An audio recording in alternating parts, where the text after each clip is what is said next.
না এমনিতে আজকে আসছিলাম দেখার জন্য, তো আজকে তো টিকিট পাই নাই, সমস্যা না, আমরা 14 তারিখে দেখবো ইনশাআল্লাহ। আমরা আসছি হচ্ছে হাতিরপুল ভূতের গলি থেকে আসছি এখানে।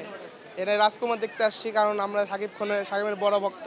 প্রিয়তমা দেখছি, এখন রাজকুমার দেখতে যাচ্ছি, কিন্তু আজকে টিকিট কালকেও যদি ইনশাল্লাহ যদি পাই আজকে দেখবো, না হলে কালকে দেখারই অনেক ইচ্ছা আছে। এখানে প্রায় 2 ঘন্টা হইলো কিন্তু টিকিট পাই না, মানে টিকিট সোল্ড আউট হয়ে গেছে সব, এই জন্য দেখার ইচ্ছা আছে। ভাবতেছি কালকে নাইলে অনলাইনে টিকিট কাটবো বা আইসি টিকিট কাটবো, যতই দেরি হোক দেখে যাবো ইনশাল্লাহ রাজকুমার। আমার বাসা হচ্ছে ধানমন্ডি। আসলে আমি তো মানে রাজকুমার দেখতে এসেছিলাম, বাট এখানে টিকিট পাচ্ছিলাম না, মানে এই জন্য আর কি টিকিট কাউন্টারে প্রায় 1 ঘন্টার মতো দাঁড়িয়েছিলাম, কিন্তু কোনো টিকিট পাইনি। মানে মূলত এটা দেখার জন্যই এখানে আসা, আর কিছু না। হ্যাঁ অবশ্যই, যেহেতু আমাদের বাংলাদেশের কিং সুপারস্টার, এর জন্যই। মতিঝিলে বাসা। আসলে রাজকুমার দেখার উদ্দেশ্যে এখানে আসা। অ্যাপ্রক্সিমেটলি 1.5 আওয়ার আমি এখন ওয়েট করতেছি আর কি টিকিটের জন্য। অবশ্যই তার, যদিও আমিও, কিন্তু তার, সে আমাকে ডিভোর্স দিতে চায় সাকিব খানের অভিনয় দেখে, এত সুন্দর অভিনয়। প্রিয়তমা, তারপর নবাব, ভালোই অভিনয়গুলো খুব ভালো হয়েছে।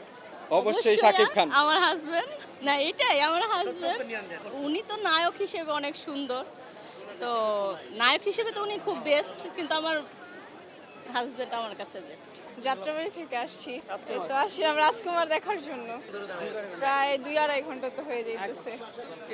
ভালো লাগে, হ্যাঁ কিছুটা এরকম ভালো লাগে, তারপর তার অভিনয়গুলি ভালো লাগে, ওর অ্যাক্টিংগুলি ভালো লাগে, খুব সুপার হিট করে ছবিগুলি করে ভালো লাগে।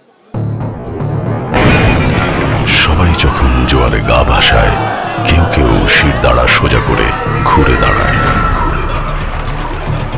সময় যেখানে প্রতিনিয়ত হার মেনে নিতে শেখায়, কেউ কেউ চ্যালেঞ্জ ছুড়ে দেয়।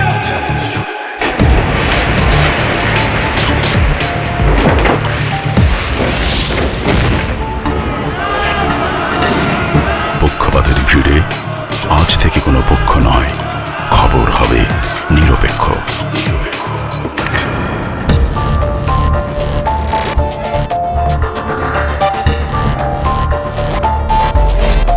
বানোয়াট তথ্যবাদ, খবর হবে নিখাত। ভেঙে গুজবের শিক, খবর হবে নির্ভীক। এলো মুক্ত চিন্তার স্বাধীন দৈনিক খবরের কাগজ। এখন খবর হবে নিখাত, নির্ভীক, নিরপেক্ষ।